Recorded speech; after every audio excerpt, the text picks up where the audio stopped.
Everyone, how are you all? कैसे हैं आप सब? आई होप सभी बहुत अच्छे होंगे। आज हम डिस्कस करने वाले हैं class 12 biology chapter number 3 that is human reproduction and इसका लेक्चर नंबर 10 आ गया है। ओके, सो आज के लेक्चर में हमें इम्प्लांटेशन को डिस्कस करना है। कल वाला जो हमारा लेक्चर था उसमें हमने क्या देखा था कि फर्टिलाइजेशन किस तरीके से होता है, ओवम एंड स्पर्म का फ्यूजन होता है एंड देन फॉर्म होता है क्या, जाइगोट। ठीक है, अब जाइगोट क्या करेगा, डिवाइड करता चला जाएगा, मतलब बहुत सारी सेल्स बना लेगा एंड देन वो यूट्रस के अंदर आके इम्प्लांट कर जाएगा। तो ये सारी जो स्टेजेस हैं वो वन बाय वन करके हमें डिस्कस करनी है आज के लेक्चर में कि किस तरीके से यूट्रस में जाके वो इम्प्लांट होता है। जो जाइगोट बना था उसमें कितने चेंजेस आए, कौन कौन सी स्टेजेस आई, उसके बाद वो क्या किया, यूट्रस के अंदर जाके वो इम्प्लांट हो गया एंडोमेट्रियम में जाके। ठीक है, तो आज का लेक्चर हमारा मेनली इसी के ऊपर फोकस होगा। बट एक छोटा सा टॉपिक, मतलब जो हमने फर्टिलाइजेशन पढ़ा उसमें एक छोटी सी इंपॉर्टेंट टर्म रह गई थी जिसको मैं आज के लेक्चर में ही कवर करूंगी क्योंकि वो बहुत इंपॉर्टेंट है और मुझे भी नहीं पता कि मैं कैसे भूल गई, लेकिन इंपॉर्टेंट है इसलिए मैं यहाँ पे डिस्कस कर रही हूँ। आपका टाइम वेस्ट ना हो इसलिए मैंने पहले से ये जो डायग्राम आप देख रहे हैं, क्या है ये, सेकेंडरी oocyte। ठीक है, ये फर्टिलाइजेशन होने वाला है। तो वो जो छोटा सा जो टॉपिक है इसके अंदर ही एक टर्म आती है ब्लॉक टू पॉलीस्पर्मी, मींस जो बहुत सारे स्पर्म आते हैं, आपको पता है। ठीक है, जब एम्पुला के अंदर जाइगोट पड़ा हुआ होता है तो वहां पे बहुत सारे स्पर्म्स आते हैं, अराउंड 200 स्पर्म्स आते हैं। तो अब देखिए, अगर सारे ही स्पर्म यहाँ पे इसके अंदर चले गए तो क्या होगा। ठीक है, तो इसको हम डिस्कस करेंगे और इसको किस तरीके से प्रिवेंट किया जाए, क्योंकि ये क्या है, सेकेंडरी oocyte है। ये बाद में जब ये एंटर कर जाएगा एक स्पर्म इसके अंदर तो ये अपने सेकेंड मियोसिस कंप्लीट करेगी एंड देन क्या बन जाएगा, उसमें ओवम में कन्वर्ट हो जाएगी। ठीक है, तो उसके बाद अब आपको पता है कि जो ओवम होता है उसमें कितने क्रोमोसोम होते हैं, हैप्लॉइड होता है, मींस 23 क्रोमोसोम होते हैं। अब एक स्पर्म अपना जो न्यूक्लियस उसके अंदर डालेगा, अब उसके अंदर कितने होते हैं, 23। ठीक है, मींस हैप्लॉइड। अब दोनों मिलकर जाइगोट बनाएंगे, कितने हो, 46। ठीक है, अगर यहाँ पे 2-3 स्पर्म एंटर कर गए तो क्या होगा, तो हमारा जो जेनेटिक मटेरियल है वही डिफरेंट हो जाएगा, मतलब बहुत बड़ी गड़बड़ हो जाएगी। ठीक है, तो उसको रोका कैसे जाए, मैं कल भूल गई बट आज मैं इसको डिस्कस करूंगी आप लोगों के साथ। तो चलिए देख लेते हैं, ब्लॉक टू पॉलीस्पर्मी, हेडिंग डाल लीजिए एंड इसको लिख लीजिए। So my name is Ekta and आपका हम सबका YouTube channel study with me, and आप हेडिंग डाल लीजिए ब्लॉक टू पॉलीस्पर्मी। देखिए, ब्लॉक टू पॉलीस्पर्मी का मतलब क्या है कि ब्लॉक मींस प्रिवेंट करना, उसको रोकना। किस तरीके से आप रोके कि जो बहुत सारे स्पर्म, पॉली मींस बहुत सारे, ठीक है, पॉलीस्पर्मी मतलब एक से ज्यादा स्पर्म इसके अंदर एंटर ना कर सकें। तो उसके लिए हमें क्या करना होगा, तो देखिए इसमें हमें पढ़ना होता है दो बातें पढ़नी होती हैं। एक तो होता है फास्ट ब्लॉक, समझाऊंगी मैं आपको बहुत अच्छे से, फास्ट ब्लॉक, एंड सेकेंड होता है स्लो ब्लॉक। ठीक है, अब देखो, जब मान लीजिए एक कोई स्पर्म, इसने क्या किया, कोई स्पर्म है, ये स्पर्म यहां पे एंटर कर गया और इस तरीके से इसने जो ये ऊलिमा है, ठीक है, ऊलिमा है, इसको इसने टच कर लिया, उसके बाद कोई भी और स्पर्म इसके अंदर एंटर नहीं कर पाएगा। इसी चीज को हमें डिस्कस करना है। तो देखिए होता क्या है, यहाँ पे बहुत सारे स्पर्म आते रहते हैं एंड वो कोशिश करते हैं इसके अंदर एंटर करने की कोशिश करते रहते हैं। अब क्या होता है, ये जो मैंने रेड कलर की बनाई है ये क्या है, जोना पेल्यूसिडा। ठीक है, सॉरी ये है ऊलिमा। ओके, ऊलिमा सिर्फ ओ लिख देती हूं। ये क्या है बीच में, पेरीविटेलाइन स्पेस है, एंड ये क्या है, जोना पेल्यूसिडा, जेड पे लिख देती हूँ। ओके, जोना पेल्यूसिडा एंड ये कोरोना रेडिएटा, पूरा नाम नहीं लिखूंगी मैं अभी। अब देखिए, जैसे एक स्पर्म ने क्या किया, यहाँ पे बहुत सारे स्पर्म ऐसे एंटर करने की कोशिश करें, कुछ यहाँ तक एंटर कर भी सकते हैं, ठीक है, यहाँ तक जा सकते हैं, बट जैसे ही एक स्पर्म ने क्या किया, ये जो सेकेंडरी oocyte ही है अभी, तो जैसे ही इसकी मेम्ब्रेन को, जो ये रेड कलर की मैंने बनाई है ना, ये ऊलिमा या फिर प्लाज्मा मेम्ब्रेन बोल सकते हैं क्योंकि ये एक सेल ही है। ओके, सेल की मेम्ब्रेन को क्या बोलते हैं, प्लाज्मा मेम्ब्रेन। ओके, तो जैसे ही इसने इसको टच किया तो क्या हो जाएगा, ये इसको टच करते ही क्या होगा, आपको पता है इसका हेड पहले से फटा हुआ है, यहां से फटा हुआ है, और ये क्या करेगा, अपना न्यूक्लियस इसके अंदर डाल देगा। मतलब जैसे ही टच किया इसने, इसको पता चल गया कि यहाँ पे स्पर्म आ चुका है। ओके, जैसे ही टच किया तो ये क्या काम करेगा, कुछ यहाँ पे केमिकल्स रिलीज कर देगा, पहली बात। एंड दूसरी बात क्या होगी कि इसको, ये जो मेम्ब्रेन है इसको ये क्या कर लेगा, डीपोलराइज। ठीक है, डीपोलराइज का मतलब क्या होता है कि इसके अंदर और स्पर्म्स एंटर नहीं कर सकते। इसके बाद जैसे ही इसने इसको टच किया, इस मेम्ब्रेन को टच किया एक स्पर्म ने, तो क्या होगा, इसने अपने आप को डीपोलराइज कर लिया। मतलब जैसे आयंस का एक्सचेंज होता है ना, तो यहाँ पे जो सोडियम आयन है वो इतने, मतलब जो पॉजिटिव एंड नेगेटिव आयंस होते हैं वो आपस में बोल सकते हैं कि पूरी तरीके से न्यूट्रलाइज हो जाएंगे। ठीक है, तो आयंस का एक्सचेंज नहीं हो पाएगा। ठीक है, तो आप इतना समझ लीजिए कि डीपोलराइज हो जाएगा। जब ये डीपोलराइज हो गया तो अब आपको और किसी, डीपोलराइज हो गया दैट मीन्स और ज्यादा स्पर्म इसके अंदर एंटर नहीं कर सकते, तो और खतरा इसको नहीं है अब। ठीक है, तो इसने सबसे पहले काम किया, तो इसका मतलब क्या है, ये फास्ट ब्लॉक है।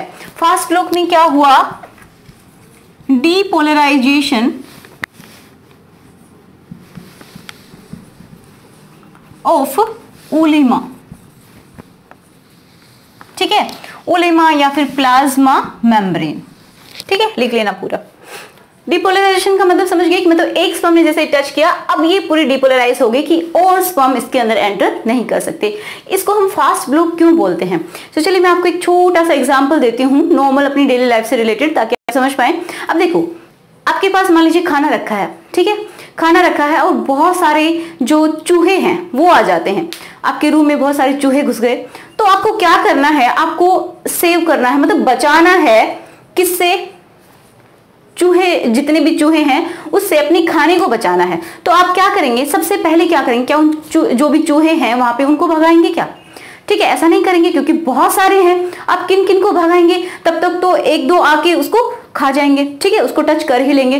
तो इसलिए आपको क्या करना होगा, सबसे पहले आपकी जो खाना है, जो भी फूड है, उसको सेफ करना होगा, उसको किसी कंटेनर के अंदर डाल के उसको क्लोज कर देना होगा। ओके, तो यहीं पे ऐसा ही हो रहा है। सबसे पहला मतलब फास्टली जो काम करना चाहिए, अगर वो सबसे पहले क्या करे, अगर सबसे पहले यहाँ पे जो एंट्री है, इन सबको एंट्री को रोक के, तो इसको बहुत टाइम लग जाएगा। इसलिए इसको ऐसा करना पड़ेगा, क्योंकि मेन इंपॉर्टेंट तो यही है, इसके अंदर ही एंट्री को ये ब्लॉक कर दे।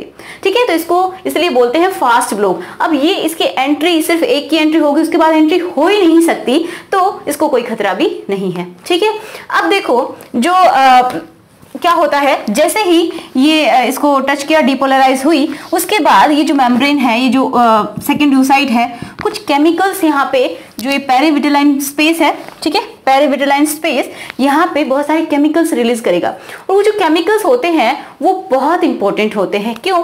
क्योंकि यहाँ पे जो भी स्पर्म एंटर करने की कोशिश करें ना, कोरोनरी रेडिएटा एंड ये जो जोना पेलिसिडा है इसके अंदर, तो यहाँ पे जोना पेलिसिडा है, यहाँ पे कुछ रिसेप्टर्स होते हैं। रिसेप्टर का मतलब है कि एक तरीके से आप ये समझ लीजिए, जो कोई भी आईडी वगैरह चेक करने के लिए जो गेट के ऊपर कोई इंसान होता है, ठीक है, तो वो उनका काम कर रहे हैं। मतलब कोई रिसेप्टर होते हैं जिनको एक नाम देते हैं ZP3 रिसेप्टर्स। मतलब ये क्या करते हैं, ये इस चीज को पहचानते हैं कि जो स्पर्म आ रहे हैं ये ह्यूमन स्पर्म है या फिर ये किसी और अदर एनिमल का स्पर्म है। ठीक है, अगर यहाँ पे किसी और एनिमल का स्पर्म है तो ये उसको अलाउ ही नहीं करेंगे कि आप इसके अंदर एंटर करें। ठीक है, तो एक तरीके से आप समझ लीजिए, जो ZP3 रिसेप्टर्स होते हैं वो क्या काम करते हैं, इनकी आइडेंटिटी चेक करते हैं कि ये ह्यूमन का स्पर्म है, ये सिर्फ और सिर्फ ह्यूमन के स्पर्म को पहचानते हैं। ठीक है, आइडेंटिफाई करते हैं एंड देन ये अलाउ करते हैं इसके अंदर से। ठीक है, अब एक स्पर्म ही इसको टच कर जाता है तो क्या होगा, ये ब्लॉक हो गई। अब देखिए हम क्या बता रहे थे, पहले उसी के ऊपर चलते हैं कि इसमें बहुत सारे केमिकल्स हैं। अब ये जो केमिकल हैं ये क्या काम करेंगे कि इस पे जो ZP3 जो रिसेप्टर्स हैं, जो मैं बना रही हूं, इनको क्या कर देगा, ब्रेक कर देगा। तोड़ देगा, ठीक है। तो जैसे ही इसको तोड़ेगा तो ये स्पर्म को पहचानना बंद कर देगा, ठीक है। अब स्पर्म्स को पहचानना बंद करेगा तो उसकी एंट्री भी ब्लॉक हो जाएगी। तो ये हो गया, ये बाद में काम हुआ ना, तो ये स्लो प्रोसेस है, ठीक है। तो इसको क्या बोलेंगे, स्लो ब्लॉक, ठीक है। तो इसमें हम बोलेंगे कि क्या हुआ है, ZP3 जो रिसेप्टर्स हैं वो क्या हो गए, डिस्ट्रॉय हो गए, ठीक। ZP3 receptors destroy, okay. कैसे ये जो रिसेप्टर है वो डिस्ट्रॉय हुए, क्योंकि इसके जो ये सेकेंडरी साइट है इसने कुछ केमिकल्स रिलीज किए, ओके, जिसकी वजह से इनको तोड़ दिया सबको। एंड ये बोला गया कि अब कोई भी स्पर्म इसके अंदर एंटर कर ही नहीं सकता, क्योंकि एक ने कर लिया, उसने अपना काम यहाँ पे खत्म कर लिया, ठीक है।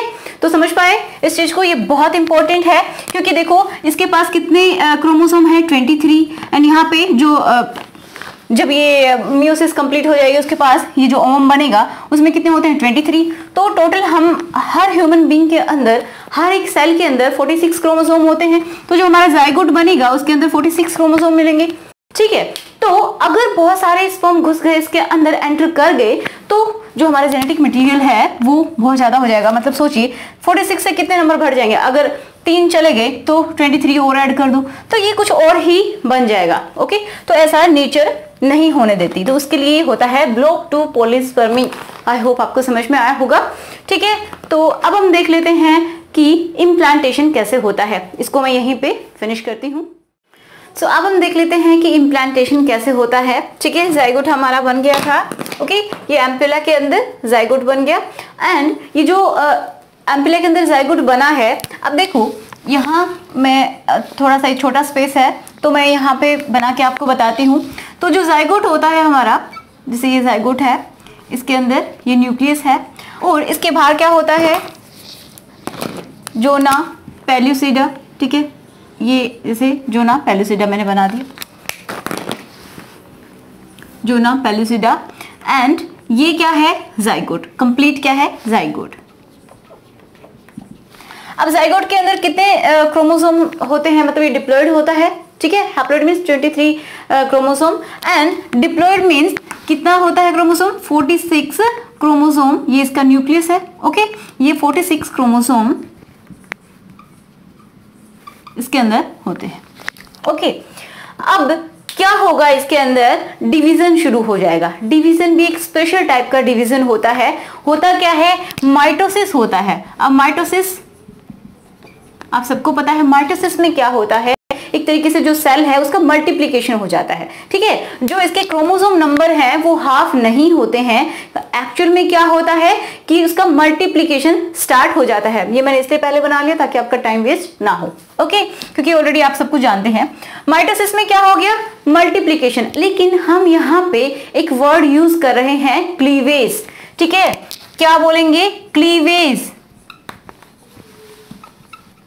क्लीवेज क्यों बोल रहे हैं, देखो माइटोसिस में जैसे एक सेल है, उसमें क्या हुआ, माइटोसिस हुआ तो उसमें मतलब बहुत सारे सेल बन जाएंगे, ठीक है। मतलब जैसी ये है उतने ही क्रोमोसोम एंड उतनी ही साइज की सेल बनती हैं, नॉर्मली हम यही पढ़ते हैं। लेकिन इसमें मैं बोल रही हूँ स्पेशल टाइप का माइटोसिस है, जिसको हम क्या बोल रहे हैं, क्लीवेज बोल रहे हैं। ध्यान से समझिए इस चीज को।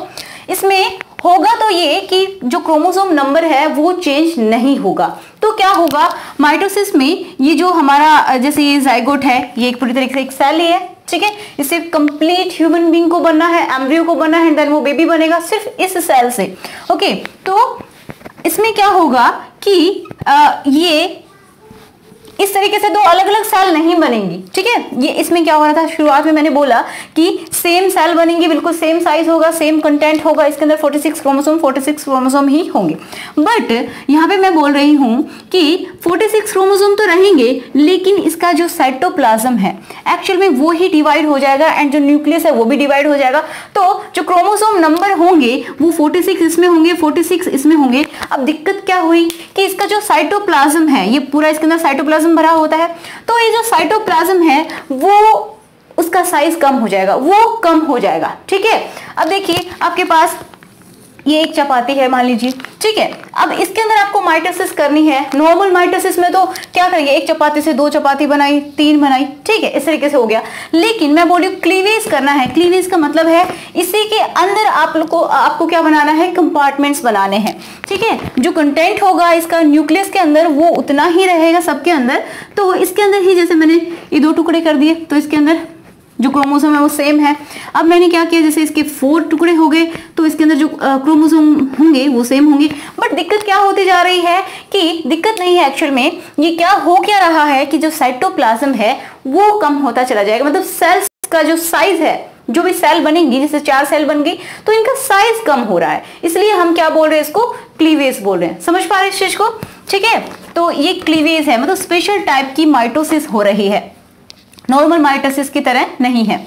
ओके, तो क्लीवेज हुआ। क्लीवेज होके क्या होगा कि ये जो जाइगोट है, जाइगोट इसमें इसका साइज बिल्कुल वही रहेगा ये, लेकिन इसके अंदर क्या हो जाएगा, ये डिवाइड कर जाएंगे 2 सेल्स, मतलब ये इस तरीके से 2 सेल इसने बना ली, ठीक है।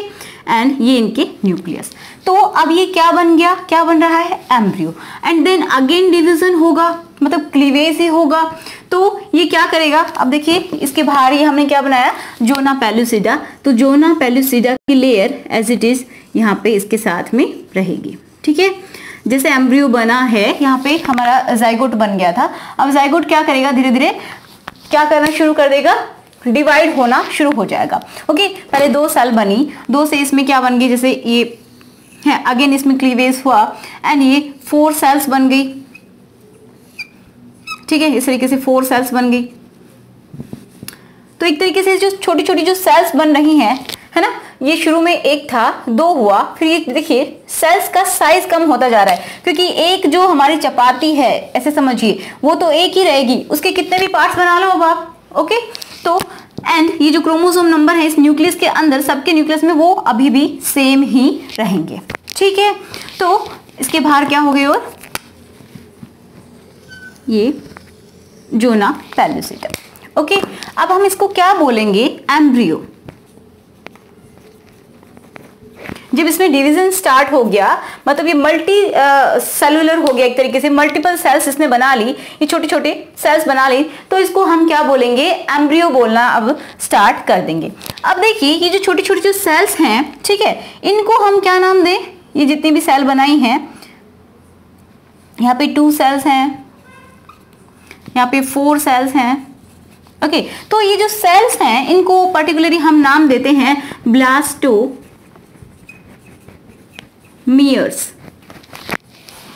ठीक है, ब्लास्टोमियर्स, ठीक है, ये इनका नाम होता है। एक एक सेल जो है ये, इनको हम क्या बोलते हैं, ब्लास्टोमियर। तो मैं बोलूं अगर इसमें कितने ब्लास्टोमियर हैं, 1 2 3 4 ब्लास्टोमियर्स इसमें प्रेजेंट हैं, ठीक है।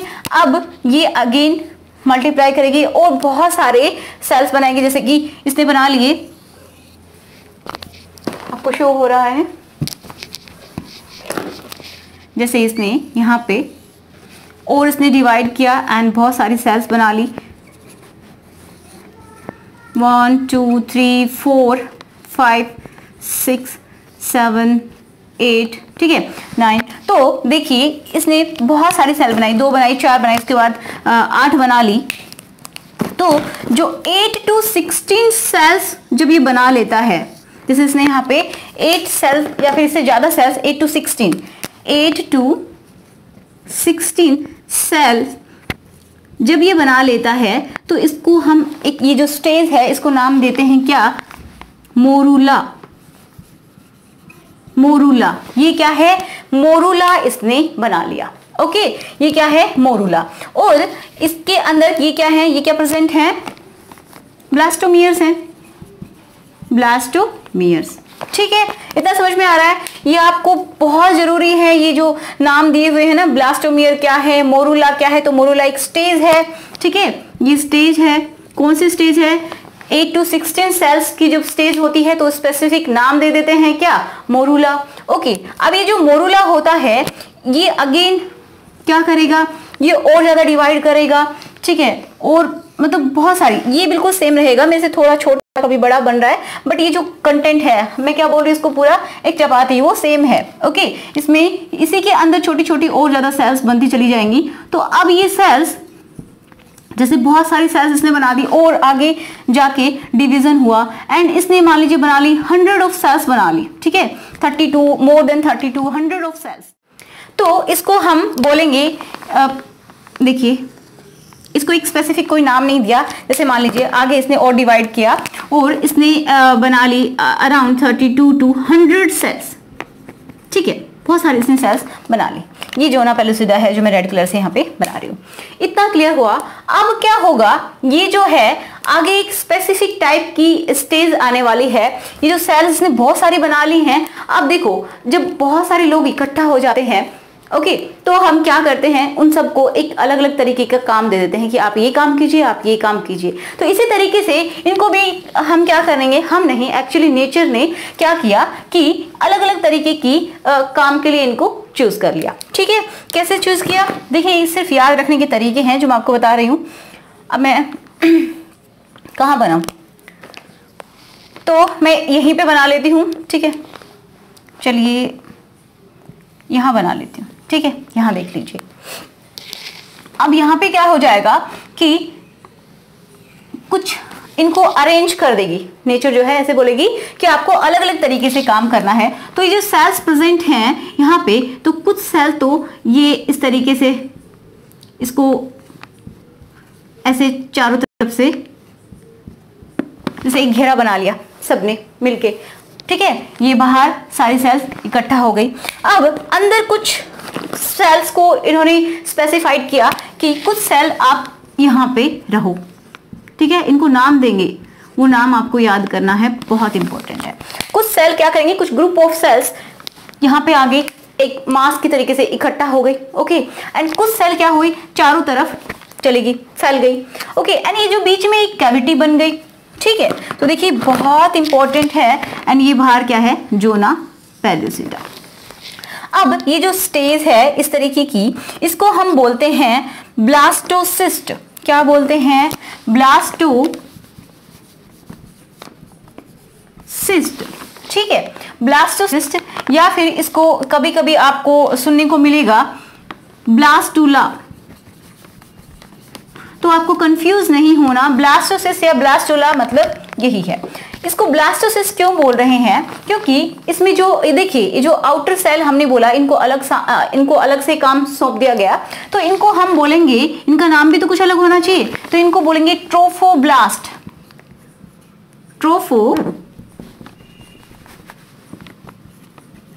ट्रोफोब्लास्ट। ठीक है, ट्रोफोब्लास्ट सेल्स हैं। ओके, अभी जो अंदर वाली जो सेल हैं, इनको भी कुछ स्पेसिफिक नाम देना चाहिए। तो इनको बोला जाता है inner cell mass. Group of cell ऐसे नोब जैसा बना लिया, सारी इकट्ठा हो गई, ऐसे चिपक गई। ओके, एक नोब सा बना लिया, तो इसको बोलेंगे इनर सेल मास। या फिर इसको एक और नाम दिया जा सकता है, क्या नाम दिया जाता है,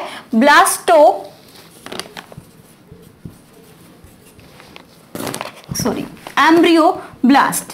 क्या बोले, एम्ब्रियोब्लास्ट। क्योंकि देखो ये जो ट्रोफोब्लास्ट होता है, इसको आगे चल के जो कि क्या होता है, अम्बिलिकल कोड जो होता है वो बनाना है। ठीक है, एंड इसको क्या बनाना है, ये जो एम्ब्रियो बनेगा, जो बाद में बेबी बनेगा, वो इस ग्रुप ऑफ सेल से ही बनेगा। इसमें बहुत सारे चेंजेस आएंगे ऑब्वियसली, एंड देन ये बनेगा। तो इन दोनों का काम अलग अलग हो गया। ठीक है, ये क्या बनाएगा, जो कि मदर एंड ये जो एम्ब्रियो है उसके बीच का कनेक्शन बनाएगा। एंड ये क्या है, ये खुद एक एम्ब्रियो में कन्वर्ट होने वाला है। ओके, एंड ये जो कैविटी है, कैविटी इसको हम बोलते हैं ब्लास्टोसील।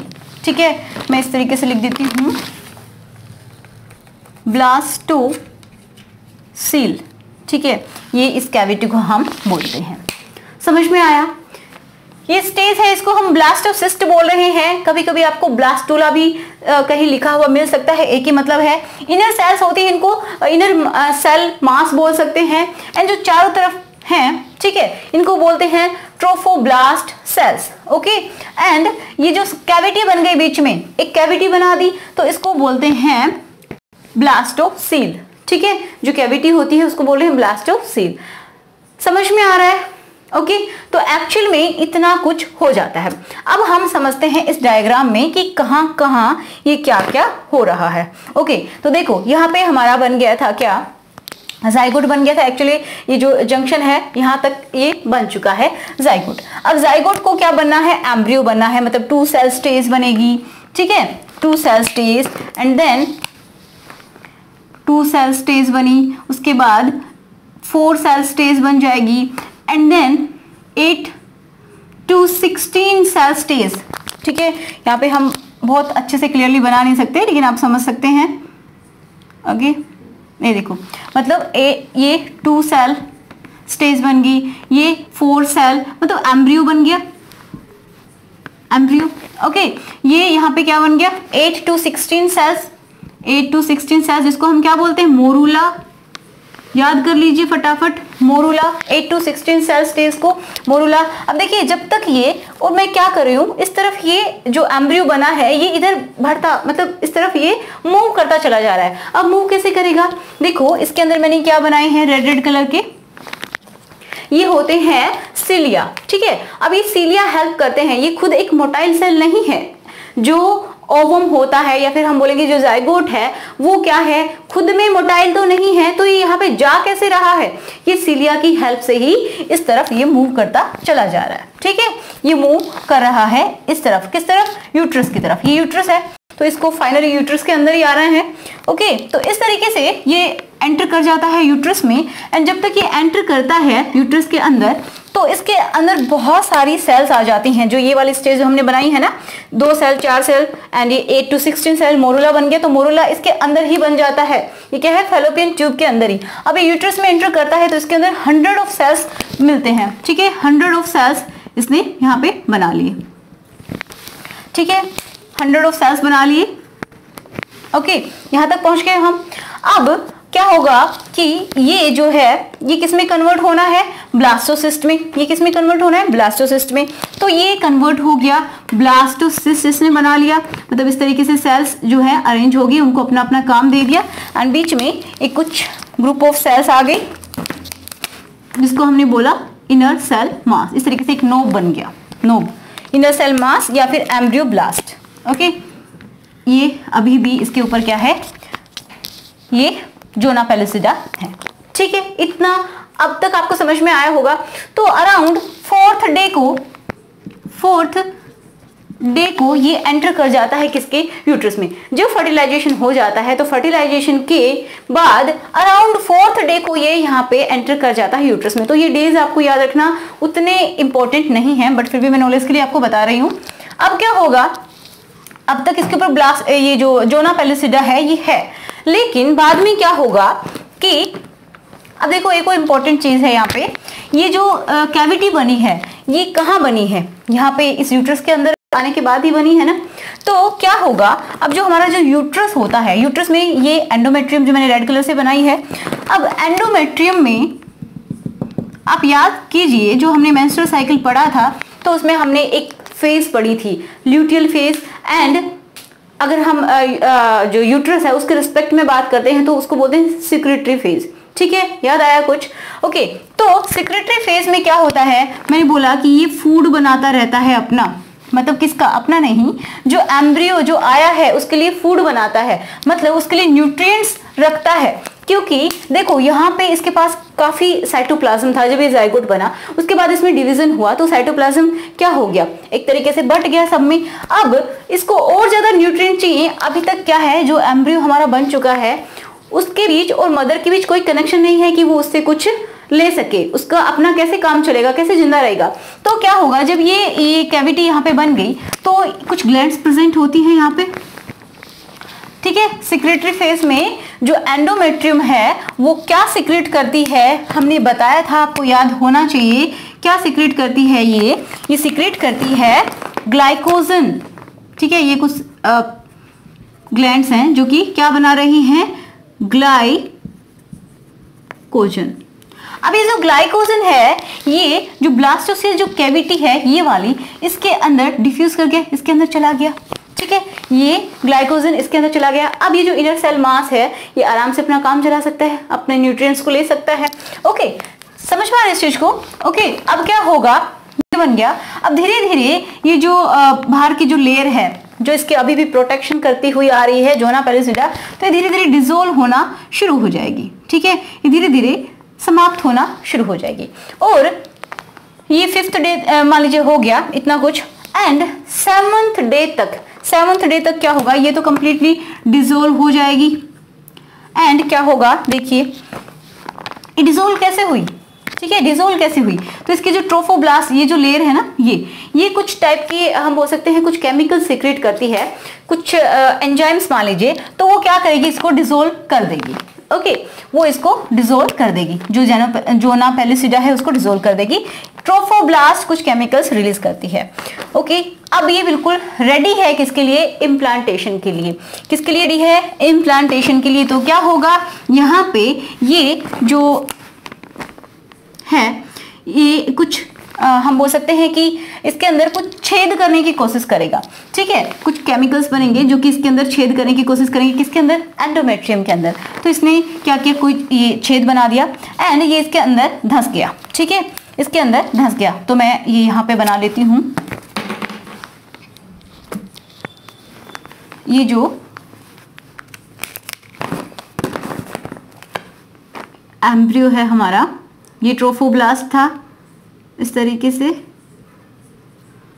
ओके, ये कैविटी है एंड ये मान लीजिए इनर सेल मास है। ओके, ये पूरी तरीके से यहाँ पे एम्बेड हो गया, इसके अंदर क्या किया, इसने छेद किया एंड ये इसके अंदर एम्बेड हो गया। इसके अंदर एम्बेड होने का मतलब क्या है, इसके अंदर धंस गया। ओके, अब जैसे ही धंस गया, अब क्या होगा कि ये जो एंडोमेट्रियम है ये क्या करती है, अपने आप को बहुत अच्छे तरीके से डिवाइड करती है, मतलब अपने आप को प्रोलिफरेट करती है। प्रोलिफरेट करने का मतलब है कि अपनी ग्रोथ करती है, क्योंकि इसको पूरी तरीके से अपने अंदर ले लेना है, एंडोमेट्रियम को पूरी तरीके से अपने अंदर इसको ले लेना है। तो ये पूरी तरीके से इसके अंदर धंस गया। अब जब ये पूरी तरीके से इसके अंदर धंस गया, ठीक है, 7th डे को ये हो जाता है, 7th डे, समझ रहे? जैसे ही 7th डे को क्या हुआ, ये इसके अंदर पूरी तरीके से धंस गया, तो इसको हम बोलते हैं इम्प्लांटेशन। जैसे कोई हम प्लांट लगाते हैं जमीन के अंदर, ठीक है, कोई खड्डा बनाते हैं एंड देन कोई हम क्या करते हैं, कोई सीड डालते हैं, तो उसको बाद में क्या करते हैं, थोड़ी सी मिट्टी और डाल देते हैं, तो क्या हो जाता है, एक तरीके से इम्प्लांट हो गया। तो इसी तरीके से आप समझ लीजिए कि जो एम्ब्रियो था हमारा, ये क्या हो गया, इसके अंदर इम्प्लांट हो गया। अब शुरू हो जाती है प्रेगनेंसी, इसी को बोलते हैं क्या, प्रेगनेंसी। जैसे ही इम्प्लांटेशन होता है तो प्रेगनेंसी स्टार्ट हो जाती है। 7th डे को क्या हुआ, इम्प्लांटेशन हुआ। अब 8th डे को क्या हो जाएगा, ये जो ये हमारा जो एम्ब्रियो है ये कुछ स्पेशल टाइप के हार्मोन बनाता है, ठीक है। तो इसमें एक बहुत इंपॉर्टेंट नाम है हार्मोन का, ये सीक्रेट करने लगता है, ठीक है।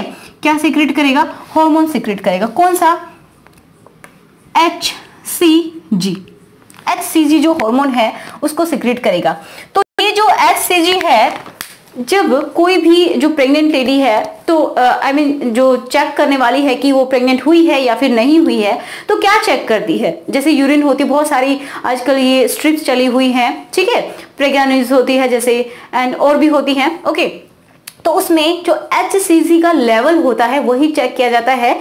जब ये कब होता है, ये 8th डे को ये सीक्रेट करना, मतलब रिलीज करना शुरू कर देता है। तो इसी से पता चलता है, क्योंकि यूरिन में आ जाएगा, तो उसी से पता चलेगा कि प्रेगनेंसी हो गई है, क्योंकि इसका लेवल बहुत ज्यादा हो जाएगा। उससे पहले ये हार्मोन होता ही नहीं है। ये कब होता है, जब ये इम्प्लांट हो गया एंड 8th डे को, कौन से डे को, 8वें दिन, 8th डे, फर्टिलाइजेशन के 8वें दिन आपको पता चल जाएगा कि प्रेगनेंसी हो गई है, ठीक है। क्योंकि HCG, इसका नाम अगर मैं लिखूं तो ये है HCG, क्या है, ह्यूमन कोरियोनिक गोनाडोट्रोपिन, ये इसका नाम होता है, ठीक है, HCG। ये कब होता है, 8th डे, और यही इंडिकेट करता है कि प्रेगनेंसी हो गई है, ओके, तो ये था पूरा प्रोसेस किसका, इम्प्लांटेशन का, कि किस तरीके से इम्प्लांटेशन होता है। तो इसकी जो नेम है, जो भी अपनी जो हेडिंग्स देखी हैं, ये सारी की सारी आपको बहुत अच्छे से याद होनी चाहिए। अब यहाँ पे इम्प्लांट तो हो गया है, अब ये किस तरीके से ये छोटा सा जो इनर मास है, ये कैसे एक एम्ब्रियो से बेबी कैसे बनेगा, उस तक का हमें देखना है कि जो फुली जो डेवलप्ड एम्ब्रियो है वो कैसे बनेगा। ये तो देखिए सिर्फ सेल्स हैं, नो बोथ सेल्स, ठीक है, एक ग्रुप ऑफ सेल्स हैं, इनसे कैसे पूरा एम्ब्रियो या फिर हम बोले कि जो बेबी है उसका डेवलपमेंट कैसे होगा, तो उसको हम डिस्कस करने वाले हैं नेक्स्ट लेक्चर में। अब देखिए एक स्टूडेंट ने मुझसे कमेंट किया था कि एम्पुला के अंदर ऐसे पूछा था शायद कि जो ये ओवम है तो क्या एक एम्पुला के अंदर ही होता है। तो देखिए हमने बोला कि एक बार में, एक मंथ में एक बार लेफ्ट से मान लीजिए, एक बार में राइट से, तो इस तरीके से ऑल्टरनेटिवली ओव्यूलेशन होता है, ठीक है, मतलब सेकेंडरी oocyte जो है यहाँ से रिलीज होती है। क्लियर है, तो एक बार में एक ही फर्टिलाइजेशन होता है नॉर्मली। कभी कभी क्या होते हैं कि कोई प्रॉब्लम हो जाए, प्रॉब्लम मीन्स क्या हो सकता है कि कभी ऐसा हो सकता है कि एक इधर से भी ओवा निकल गया, एक इधर से भी सेकेंडरी साइड निकल गया, एंड देन फर्टिलाइजेशन हो गया अलग अलग स्पर्म से, तो क्या हो जाएगा, वो ट्विंस बन जाएंगे। समझ पा रहे इस चीज को। और भी दूसरा तरीका भी होता है ट्विंस बनने का। तो इतना आई होप आपके समझ में। एक और छोटी सी बात जो आपकी बुक में लिखी हुई है, बहुत ज्यादा तो डिटेल में नहीं बताया, कि यहाँ पे देखिए जब जाइगोट बनता है तो जाइगोट में जो हम बोल सकते हैं जो क्रोमोसोम होते हैं, तो एक्स क्रोमोसोम कहाँ से आता है, फीमेल से, ये सबको पता है, फीमेल से, एंड एक्स वाई होते हैं मेल के अंदर। तो अगर मेल के जो स्पर्म है उसमें से अगर एक्स आ गया तो ये क्या बनेगी, ये एक्स एक्स मिलके ये जो बेबी बनेगा वो क्या होगा, बेबी फीमेल होगी, मतलब बेबी गर्ल बनेगी, ठीक है। अगर जो मेल है उसमें से वाई आ गया तो ये क्या बन जाएगी, एक्स वाई, दैट मीन्स ये बेबी बॉय बनेगा। ओके, तो मेनली जो सेक्स को डिटरमाइन करता है, मतलब जो बेबी का जो जेंडर है उसको डिटरमाइन करता है वो कौन है, मेनली स्पर्म होता है, दैट मीन्स मेल होता है। फीमेल का इसमें कोई कंट्रीब्यूशन नहीं है, क्योंकि उसके पास सिर्फ और सिर्फ, कोई तो नहीं बोल सकते, लेकिन मतलब जो जेंडर फॉर्मेशन है उसमें उसकी कोई रोल नहीं है, क्योंकि उसके पास क्या है, एक्स एक्स क्रोमोसोम ही है। बट जो मेल है उसके पास क्या है, एक्स वाई है। अगर एक्स एक्स से इसके एक्स से मिल गया तो ये एक्स एक्स मिलके क्या बनेंगे, फीमेल बनेगी। एंड अगर एक्स वाई मिल गया, मतलब जो स्पर्म है उसका वाई अगर आ गया इसके साथ, तो इस जाइगोट में एक्स वाई होंगे। तो ये यहाँ की बात हो रही है, ठीक है, इसके न्यूक्लियस में। अगर यहाँ पे एक्स एक्स प्रेजेंट है तो यहीं पे सेक्स डिटर्मिनेशन हो जाता है। अगर एक्स एक्स मिले हैं तो फीमेल, मतलब जो गर्ल है वो पैदा होगी, एंड अगर एक्स वाई मिल गए तो बॉय पैदा होगा, ठीक है।